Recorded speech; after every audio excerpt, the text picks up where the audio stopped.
નમસ્કાર, અમારી news channel news for Kathiawad ને લાઈક કરો, શેર કરો અને સબસ્ક્રાઇબ કરો. News for Kathiawad. નમસ્કાર.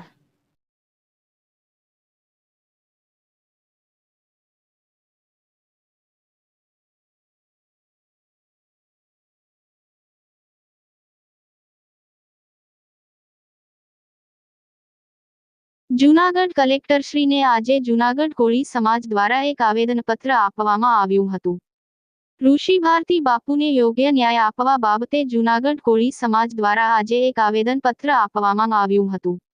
કીર્તિ પટેલે કોઈ પુરાવા વગર ઋષિ ભારતી બાપુને બદનામ કરવા માટે સોશિયલ મીડિયામાં જે વિડીયો વાયરલ કરેલ છે તે વિડીયો રિમૂવ કરે તે બાબતે પણ માંગ કરવામાં આવી છે અને અંતમાં કીર્તિ પટેલ વિરુદ્ધ એફઆઈઆર દાખલ કરવામાં આવે તેવી માંગ સાથે એક આવેદનપત્ર જૂનાગઢ કલેક્ટરશ્રીને જૂનાગઢ કોળી સમાજના લોકો દ્વારા આપવામાં આવ્યું હતું. રિપોર્ટર યજ્ઞેશ ભટ્ટ, જૂનાગઢ.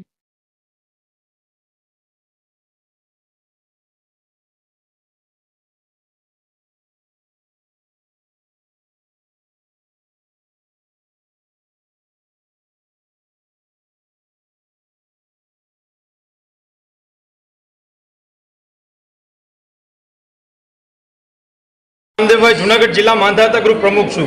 આજ રોજ અમે જૂનાગઢ સમસ્ત કોળી સમાજ દ્વારા આવેદનપત્ર આપવા માટે આવ્યા છે. આવેદન આપવા માટેનું કારણ એક જ છે કે અમારા મહામંડલેશ્વર 1008 ઋષિ ભારતી મહારાજને જે સરખેજ આશ્રમ આવેલો છે ત્યાં કોઈ બાઉન્સર દ્વારા, જે આવારા લુખ્ખા તત્વો દ્વારા ત્યાં કબજો કરી લેવામાં આવ્યો છે. ત્યારે હું એક ગુજરાત સરકાર અને દેશના ન્યાયતંત્રને પણ સવાલ પૂછું છું કે શું આ જ રીતે કાયદો અને વ્યવસ્થા બાઉન્સર દ્વારા જ હલાવવાનું છે? તો આ કાયદો, પોલીસ અને ન્યાયાલયનું શું કામ છે જો બાઉન્સરો જ આવું કરી શકતા હોય તો?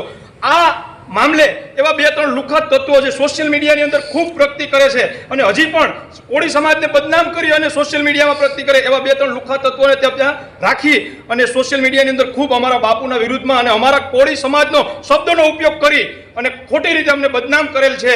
તો આવા લુખ્ખા તત્વોને તાત્કાલિક એફઆઈઆર કરી અને ધરપકડ કરવામાં આવે.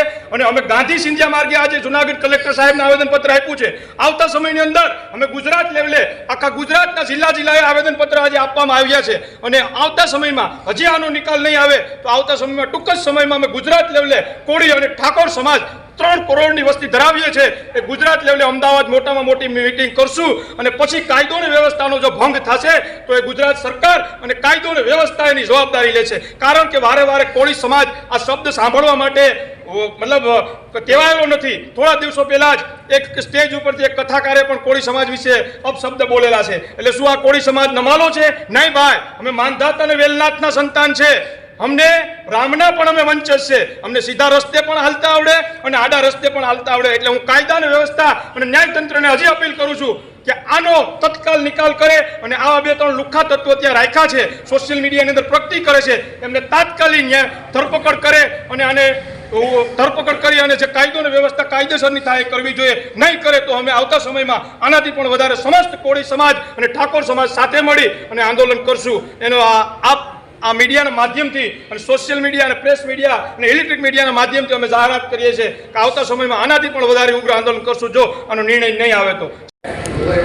હું ગુજરાત કોળી ઠાકોર સેના અધ્યક્ષ જયેશ ઠાકોર આજે સમસ્ત કોળી સમાજ જૂનાગઢ કલેક્ટર કચેરી આવેદનપત્ર દેવા માટે આવ્યો છે કે ભારતીય આશ્રમ અમદાવાદમાં જે છે ત્યાં એક અમુક તત્વ લોકોએ શું કર્યું કે અચાનક ત્યાં આવી અને કબજો કરી લીધો. અને જે કીર્તિ પટેલ કરીને જે સોશિયલ મીડિયામાં જે એને પોતાની પોસ્ટ કરી છે કે જે અમારા સમાજના જે ઋષિ ભારતી બાપુ એનો જે એવો વિડીયો બનાવ્યો છે કે જેના કોઈ એની પાસે એવિડન્સ નથી, કોઈ પણ જાતના પુરાવા નથી અને છતાં એને એવું કીધું એને ખોટા બદનામ કરવાની એને કોશિશ કરી છે. તો અમે અહીંયા માંગ એવી લઈને આવ્યા છીએ કે એની ઉપર ફરિયાદ દાખલ થાય અને એની ઉપર કાયદેસર કાર્યવાહી થાય અને જે સીસીટીવી ફૂટેજ કાઢવામાં આવે કે ત્યાં કોણ બાઉન્સરો લોકો આવ્યા છે, કોણ સમર્થન લોકો આવ્યા છે, કે એને સમર્થન આપ્યું છે અને સ્ટે ઓર્ડર ન મળવા છતાં આ લોકોએ કબજો કેમ લીધો એની તટસ્થ તપાસ થાય અને એની ઉપર કાયદેસર કાર્યવાહી કરવામાં આવે. આજે અમે કલેક્ટર પાસે એ જ માંગ કરવા આવ્યા છીએ કે આની જે તપાસ છે ને એક એલસીબીને સોંપવામાં આવે અને કોઈ પણ સંજોગોની અંદર આ જે લુખ્ખા તત્વો છે એ કબજો ન કરે. કાલ સવારે કોઈ બીજા પણ આવી રીતે એનો કબજો કરી લે તો કોળી સમાજ આજે જૂનાગઢ છે, કાલે અમદાવાદ છે, પરમદી જેતપુર, જૂનાગઢ ટોટલ જગ્યાએ આવેદનપત્ર અમે દેવાની તૈયારીમાં છીએ. જો અમને ન્યાય નહીં મળે તો અમે ગાંધીના રસ્તે અમે આંદોલન કરવા તૈયાર જ છીએ.